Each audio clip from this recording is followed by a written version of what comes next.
podemos refletir um pouco sobre as nossas vidas, nossa caminhada, nossas lutas diárias. Depois de agradecidos, vamos pedir por aqueles que precisam de um norte, uma orientação, uma harmonia interior, paz nos pensamentos, sentimentos equilibrados.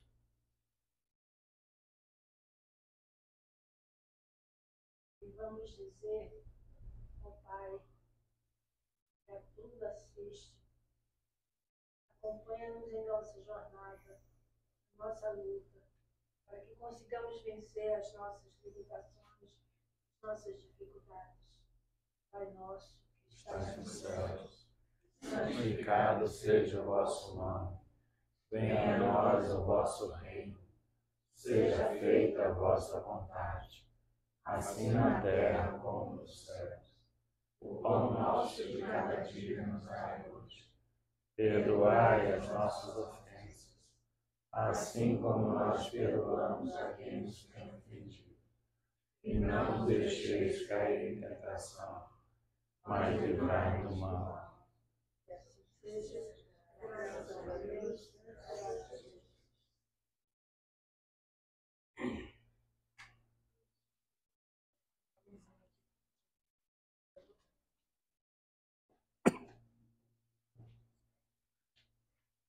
Boa noite a todos, os que não me conhecem, sou Lúcio Rocha, já trabalhador da casa há 3 anos, a quem eu agradeço imensamente o acolhimento que a gente teve aqui. Isso é uma gratidão muito grande, né? Porque trabalhar em nossa casa para a gente é um motivo de muito orgulho. A ideia da apresentação de hoje é sobre pensamento e vida. Isso é um livro do Emmanuel, que era o mentor de Chico. É um livro sensacional, e aí estimula aí aqueles que quiserem, é bem fininho, é de uma profundidade imensa, ao mesmo tempo que ele é simples, ele faz pensar muitas coisas a respeito da nossa vida, né? Que o nosso pensamento, ele comanda a nossa vida, E ele fala já no prefácio do livro que o nosso pensamento cria a vida que procuramos. Quem veio ano passado aqui, viu que eu já apresentei uma palestra semelhante, vou abordar uma outra forma. Ela cria a vida que procuramos. A vida que nós temos hoje, ela é plasmada no pensamento, né? Nos nossos sentimentos, nas nossas atitudes. Como se diz? O André Luiz, ele falava que a gente cria um acontecimento pensando em torno dele. Então você pensa em torno de alguma coisa, para o bem e para o mal, né? Para o bem e para o mal. As linhas podem ser para um ou para outro. E todos nós,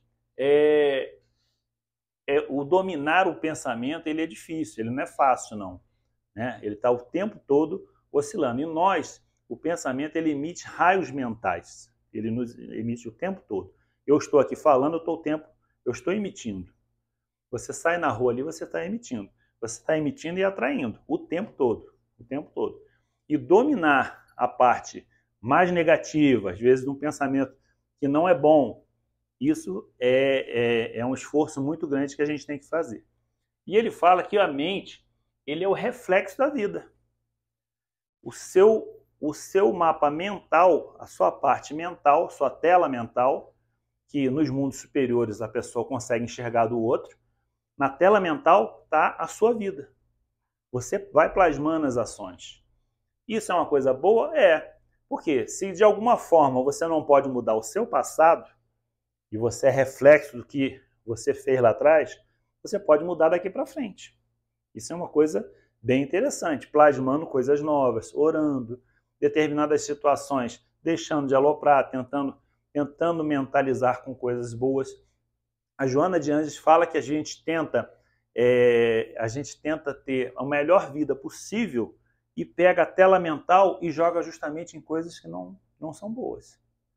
Quando a espiritualidade, as pessoas que conseguem se conectar com a espiritualidade superior você passa a ver que elas passam a te ajudar. Elas já estão ali, né? Para ajudar. É questão de sua conexão. Sua conexão. E a tela mental, ela faz isso. Obviamente, 100% do dia você vai conseguir assim? É difícil, porque nós estamos encarnados e temos as nossas dificuldades. Ela diz que a mente está no campo da consciência desperta, até onde você despertou. A Joana, eu estou falando do livro do Emmanuel, mas a Joana ela fala que cada um está no limite do campo de desenvolvimento que foi. Cada um tem um limite de onde está desperto. Tem gente que provocar a guerra e fazer a guerra é o que ele acha que é certo, porque ele não despertou para as grandezas que o Cristo trouxe, que não é por aí. O caminho não é esse. Mas ele ainda não consegue enxergar isso. O desenvolvimento ainda não consegue. E diz que nós temos essa força criativa. Obviamente, tem uma palestra muito interessante, já tem quase 1.700.000 visualizações, da Maíse Braga, palestrante de nossa casa. E ela fala que é uma força criativa, né? E que a tela mental ela vai refletindo aquilo que você foi criando ao longo de vida, né? A sua vida toda, a sua tela mental vai criando. Mas a Joana fala que você pode treinar. Tudo você pode treinar. Pô, se eu estou preenchendo a maior parte dos meus pensamentos com pensamentos negativos, eu consigo mudar isso e consigo transformá-los em pensamentos positivos. É um esforço? É um esforço diário. Para quem está encarnado, é um esforço diário você tentar fazer mudança no seu pensamento. É fácil? Não, não é fácil. E nós emitimos esses raios mentais. Muitas das vezes você está tentando alcançar coisas boas, por exemplo, aquelas pessoas que passam o dia inteiro reclamando de tudo. Eu reclamo de tudo, mas eu quero que a situação mude. Ela não vai mudar. Porque você não está sintonizando com as coisas boas. Ela vai mudar a hora que você muda o seu pensamento, passa a orar e passa a se conectar com a espiritualidade superior. Aí você vai iniciar um movimento de mudança, né, que muitas vezes não são imediatos. A gente tem um tempo da Terra e acha que o tempo é o da Terra, não é o nosso. Tem um capítulo aqui que ele fala isso aqui, eu resumi nesse item 3, é interessante. E os arrependimentos, revoltas, desânimos prolongados, depressões prolongadas, sentimentos de culpa, tudo isso ele cria um abscesso mental, como se fosse uma ferida na pele. Caí de bicicleta, ralei. É um abscesso ali. Que se você não tratar, você caiu de bicicleta, ralou, não tratar, ela vai agravar, vai infeccionar, vai fazer tudo. É a mesma coisa com relação à tela mental nossa. Se você não tratar, ela passa a intoxicar o hausto espiritual. Eu achei bacana essa frase aí, hausto espiritual. Só Emmanuel mesmo para fazer um aspecto desse. E olha, o Emmanuel era um intermediário, viu? O Emmanuel ele foi tutelado por Paulo de Tarso muito tempo, várias espiritualidades, Abigail, que era a esposa dele na época, do Paulo de Tarso, uma série de espíritos superiores, né? Espíritos superiores que o ajudavam. O hausto espiritual e faz uma corrente miasmática da nossa vida. Miasmas. Nós temos miasmas o tempo todo, né? Você sai em ambientes mais pesados, os miasmas são negativos, são muito deixa a pessoa desanimada, muitas vezes a pessoa acorda sem disposição, sem vontade de fazer as coisas, sem ambiente que você chega assim, opa, esse ambiente não está legal. Todo mundo percebe isso, né? Esse ambiente não está legal. O inverso também é verdadeiro. Você chega, citar um exemplo que eu citei ontem, em Aparecida do Norte, quem já foi, entra na Basílica, é diferente. Quem entrou, falei, pô, esse ambiente aqui é um ambiente de paz, de leveza, ele te dá um outro sentimento de quando você está fora. Se você não estiver sentindo, é que você ainda está bem carregadinho, porque quando você entra na Basílica, é um negócio fora do comum. É um negócio fora do comum, né, Rai? É um negócio fora do comum. Então, por quê? O diapasão mental dos que estão ali na Basílica, dos protetores dali, é um negócio fora do comum. Isso tudo transforma-se num campo magnético corrosivo. Você vê uma ferida lá atrás, que a gente não tratou, Muitas das vezes a gente alimenta, né? Alimenta coisas. Quem é que não tem aquele pensamento? Isso aí já não era mais para estar incomodando na minha vida, mas incomoda. Aquilo ainda dói. Aquilo não afeta mais em nada, não muda a sua vida em nada, mas você ainda lembra daquele negócio, né? E então isso aí ele descreveu em um capítulo o que pode se transformar numa doença do corpo depois. Nós aprendemos aqui no curso com a Cleo, né? Primeiro você adoece lá o espírito, o perispírito, depois isso aí vai no corpo somático, daqui a pouco vai no corpo presencial, o nosso corpo mesmo, né? Isso aí pode tratar. Né? E uma doença totalmente mental, um aspecto que você poderia ter melhorado. Eu vou pular um aspecto aqui que chama da herança mental. Nós temos uma herança mental, porque nós somos o produto de várias encarnações. O que eu tenho hoje foi o que eu produzi ao longo de várias encarnações nossas. Já contei isso em outros ambientes, o Geraldinho perguntou ao Chico quem eram os exilados de Capela. Os exilados de Capela, os últimos, vieram há 10 mil anos atrás. Né? Ele falou assim, é fácil. Quem já acredita em vida após a morte, em reencarnação, os espíritos, por exemplo, são exilados de Capela. Os espíritos são antigos. Você já acredita. Né? Aquela pessoa que não acredita em Deus ainda tem uma série de resistência a saber a vida após a morte. O espírito dele talvez seja mais novo ou ainda mais resistente. Com isso, se você for ver que nós espíritas, nós viemos de Capela, já degradados há 10 mil anos, quantas encarnações nós já tivemos aqui na Terra? 80, 100 ou mais? Então, cada dia, você vai, em cada encarnação, você vai dando um salto. E essa herança, ela vai passando de uma para outra. Você tem uma herança mental, que pode ser boa e pode não ser boa, né? Todos nós. Além disso, nós temos, vou citar, nós seguimos a lei de sintonia. Isso aí é cravado, né? Você vai sintonizar com algo. Já está sintonizando, desde já. Né? Você pode sintonizar com as forças do bem e com as forças que não são boas, que ainda há muitos na Terra também. A Maíse cita nessa palestra que quando Jesus foi a Gadara, é um exemplo bem clássico, está em Madalena também, lá, a sede de Madalena. Quando ele chega a Gadara, que o principal era a criação de porcos, havia uma pessoa obsidiada, né, que morava no cemitério, porque a família não aguentava mais ele. E Jesus vai fazer a desobsessão dele, né, que hoje nós sabemos, a desobsessão. A carga era tão grande que ele fala lá, quem é você? Né? Nós somos legião, porque somos muitos. E Jesus tira aqueles espíritos que estavam obsediando e joga para cima dos porcos, que era a economia de Gadara. A energia foi tamanha que os porcos se lançaram ao mar, porque era um penhasco, era uma falésia. Se lançaram ao mar. E aí o pessoal ficou com raiva de Jesus, do povoado, não deixou Jesus entrar, porque achava que a economia da cidade, que era baseada nos porcos, ficou afetada por conta dos porcos terem se jogado por vontade própria no mar. Mas a gente sabe que as energias que foram retiradas daquela pessoa naquele processo de desobsessão, a mesma coisa a cena com Madalena, né? Quem não viu, vê de novo lá, tá no YouTube, a cena de desobsessão de Madalena é uma coisa, uma pintura, né? A gente sabe o processo que... Só que o Pedro meio que narra naquela cena ali, que é um processo de retirada do demônio, né? Retirada do demônio. Mas a gente sabe que as sintonias que elas estavam, fruto do ambiente que tinha vindo, era a sintonia mental com forças que não eram tão boas. Ele fala, tem um capítulo também, que o nosso corpo e a mente são um veículo energético. Nós somos energia pura.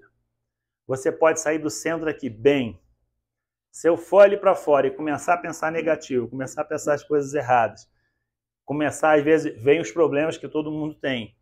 Eu acabo me associando de novo e passo a entrar numa outra energia. Né? Nós somos. O inverso também é verdadeiro. Estou num ambiente ruim, em que só se critica, só se reclama, só faz... Eu mudo desse ambiente, vou num ambiente, por exemplo, espiritual, como um tratamento numa casa espírita, você muda o ambiente e muda a sua tela mental, né? Sua tela mental vai mudando. A Joana fala no livro Psicologia da Gratidão que a pessoa que já é desperta, tenta fazer alguma coisa no bem, tenta participar de algum serviço religioso, as energias em volta dela já mudam. Já mudam. Não é que ela ficou iluminada, não é da noite para o dia. Mas a energia que vai em torno daquela pessoa, ela já passa a mudar e já passa a contar com a espiritualidade superior. As rotas do progresso, ele chama ali, que é estudar e servir. Nós precisamos estudar para alargar o número de conhecimentos que nós temos, né, o entendimento da doutrina espírita. E eu cito essa frase quase toda palestra que eu apresento aqui, no livro Libertação, em que 2/3 da humanidade, o livro cita lá, ele vai durante a noite, desdobrados, né, nós desdobramos durante a noite, para regiões umbralinas ou regiões muito de sofrimento. Aí a pessoa acorda cansada, acordei cansado, não sei o que foi, eu dormi e tal. Você foi para regiões que não estavam tão boas. Por quê? Sintonia. Não rezou de manhã, não rezou à noite, não sintonizou coisas boas. Chega de noite ali, vai pensar em alguma coisa, acaba lembrando os problemas, começa a ficar pensando, não dorme, pum. É o caminho para você sintonizar com as forças que muitas vezes não são boas. A nossa herança mental, as fixações mentais, existem muito em muitas pessoas, né? Todos nós temos alguma coisa de fixação e que nós temos que investigar, olhar para dentro da gente e falar assim, qual é a minha fixação mental? Né?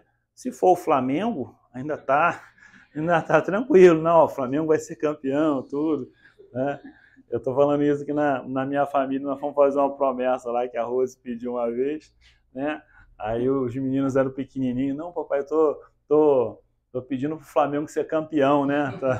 Aí eu falei, pô, filho, vamos ocupar os Santos com umas coisinhas mais importantes. E a gente lidar com o psiquismo inferior, né? E invariavelmente nós estamos num psiquismo inferior, superior, a gente não é 100% 24 horas por dia, né, Cléo? 24 horas por dia eu só penso coisas boas, só penso. Mas a proposta, tanto do Emmanuel quanto a Joana, é a gente ir diminuindo. Pô, aquilo que me incomodava, não vou pensar nisso agora não, vou fazer uma oração. Antes de eu entrar, por exemplo, para ser atendido no hospital, que muitas vezes você vê aquela briga, tal, reza para ser bem atendido, reza para aquele médico que está ali para te atender bem. Isso faz uma diferença. O Chico fazia isso, né? Faz uma diferença. Reza para ser atendido em algum local, reza pela pessoa. Isso faz a diferença. As correntes mentais que nós estamos imersos no próprio fluido cósmico universal. Então, esse fluido, eles são correntes que passam o tempo todo. Porque nós estamos pensando o tempo todo. E nós estamos atraindo e repelindo. O tempo todo, atraindo e repelindo. Tem uma parte no livro Ação e Reação, eu lembrei agora, que eles estão num grande alojamento, as pessoas que desencarnaram, mas era muita gente, que não sei se você se lembra de 10 mil, um número desse. E o André Luiz vai naquele alojamento e fala assim, ué, essas pessoas ainda estão ali? Sim, elas não se dão conta de que desencarnaram ainda. Eu acho que é ação e reação. Elas não se dão contas. Alguns despertos, outros não, e vai levando. Tem gente que demora muito, sim, tem gente que demora 10 anos para despertar do outro lado, porque não acreditava em nada, o nível mental de associação eram com coisas muito pesadas, e ele vive um sonho, não, um pesadelo naquele momento em que ele está relatando lá, né? E tem o caso nesse livro, em que uma mulher tenta entrar, as forças do bem fala, não, você não pode entrar, porque você vai mexer com o ambiente aqui de dentro da colônia. E o André Luiz questiona, mas por que ela não vai, né? E aí o segurança que tem lá, cada religião dá um nome diferente dessa segurança que tem nas barreiras, né, Michele? Cada um tem um nome diferente, mas é um segurança, vamos chamar de segurança espiritual. Um soldado, né? Olha a quantidade de pontinhos pretos que ela tem na mente. E o André Luiz vai se aproximando, né? Vai se aproximando, vai olhando. Cada pontinho preto era um aborto que ela tinha feito. Ela tinha 50 e poucos pontinhos pretos na cabeça. E ela não estava totalmente recuperada do que ela tinha feito em encarnações anteriores. Aí com ele, aí o próprio segurança falou assim, olha, se ela entra aqui, ela desestabiliza todo mundo, porque ela não está ainda preparada para ingressar numa colônia espiritual. Tamanha o desequilíbrio mental que ela gerou vindo das encarnações anteriores. Né? O Emmanuel fala que nossos pensamentos, eles trabalham a favor e contra nós, porque nós temos área de sombra e área de luz. Tem coisas que a gente faz bem, tem coisas que a gente não faz bem, né? Mas o principal, como consciência desperta, e eu acredito que todo mundo que está procurando uma religião, está procurando se melhorar, estamos aqui num dia que poderia estar fazendo outra coisa, nós já estamos talvez numa qualidade de consciência desperta. Opa, eu já despertei que eu não posso ficar parado, eu tenho que buscar alguma coisa para me melhorar. Esse nível de consciência dispersa, ela ajuda muito porque você passa a tomar cuidado com a sua encarnação. Você começa a entender a sua encarnação, o processo que você vive e passa a falar, eu tenho que mudar minha tela mental para que eu possa mudar minha vida, para que eu possa evoluir. Finalizando aqui, ele cita que a mente é um grande escritório, dividindo em várias seções. A inteligência, o desejo, a imaginação e a memória. Em todos eles, ele pode refletir a luz divina, as áreas de luz que nós temos, todo mundo tem, conquistou, nós temos conquistas, né? A Cléo volta e meia fala isso, né? Eu falava no início das palestras, e falei, não, ó, nós estamos trabalhando aqui na outra vida. Ela falou, pô, você está falando da outra vida? Eu falei, não, porque eu me imaginava que só ia melhorar na outra vida. Não, eu tenho que melhorar para amanhã, pô. Se eu estou aqui, eu já vou melhorar alguma coisa amanhã, né? Eu já vou tentar melhorar. Mas porque nós temos ainda áreas de sombra a ser trabalhadas e temos áreas de luz também. Todo mundo já conquistou alguma coisa. E só que esses 4 departamentos, eles podem ir para o bem ou para o mal. A minha inteligência pode ser do bem ou do mal. Eu posso fazer os dois. Ora eu sou bom, ora eu sou ruim. E tem gente que só faz para o mal. Existe isso ainda. Nós temos isso na Terra. E a vontade é que comanda tudo. A nossa vontade. E se tem uma coisa que a espiritualidade não mexe é com a nossa vontade. Nós temos o nosso livre-arbítrio e tomamos as nossas decisões. E deixa a nossa vontade. Ele chama a vontade como se fosse o leme do navio. E é o capitão do navio. Eu tive a oportunidade de visitar alguns navios na minha carreira. Nenhum brasileiro, engraçado. E me chamou muita atenção como é que era o sistema do navio. Quem é o capitão do navio? O capitão do navio, ele fica numa parte isolada dos demais integrantes do navio. Por quê? Ele é o capitão, ele tem que estar preocupado não com coisas menores. Ele se preocupa em fazer chegar daqui para lá. Quero fazer um trajeto com um barco do Rio de Janeiro até Lisboa. O capitão está pensando nesse voo maior e não com as pequenas coisas, né? É mais ou menos uma metáfora que ele faz, que é o capitão do navio, que é quem comanda o navio, quem dá a direção geral, né? Quanto mais preocupado com pequenas coisas esse capitão tiver, menos ele vai resolver as grandes coisas, né? Então a nossa vontade, Ontem alguém me perguntou, mas o que é mais forte? O desejo ou a vontade? Na verdade, a vontade comanda tudo. Você pode ter 1000 desejos, mas a sua vontade comanda tudo. Não sei se eu estou errado, Cléo, mas a sua vontade. Você pode ter desejo de fazer muita coisa, mas daí a fazer é outra coisa. Agora, tem gente que tem o desejo muito elevado e a vontade também elevada de fazer besteira. Junto os dois, realmente o produto não é bom. O inverso também é verdadeiro. Mas essa vontade, ela implica na tomada de decisões da nossa vida. Ela tomada. E nas nossas escolhas, né? Nós podemos... Aí aqui é um item que tanto o Emmanuel quanto a Joana de Anjos fala. Nós podemos educar nossa mente. Educar. Eu contei aqui que eu passei, eu acho que uns 4, 5 anos que eu não rezava nada, não fazia oração nenhuma, me vi nisso. Quando eu retomei, nós retomamos, né, até com o Evangelho no lar, lá em casa, as orações toda semana, eu vi que processou uma mudança, uma mudança muito grande. No início você começa a rezar, assim, mecanicamente, não é? Não sei se vocês já passaram por isso. Mecanicamente, acordava, mecanicamente eu rezava. Hoje eu acordo, eu sinto falta daquela reza. Eu sinto falta, eu já paro e eu tenho 20 minutos ali fazendo café, mexendo nas coisas e eu tenho que estar concentrado ali para começar bem o dia. Eu já sinto falta disso. E de noite também, quando paro, eu vou fazendo.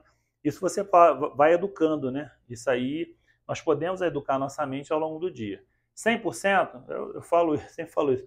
Não adianta achar, não, eu vou chegar a 100%. Não, eu vou melhorar a minha mente. Vou tentar, cada vez mais eu tentar educar essa mente e colocar num caminho melhor.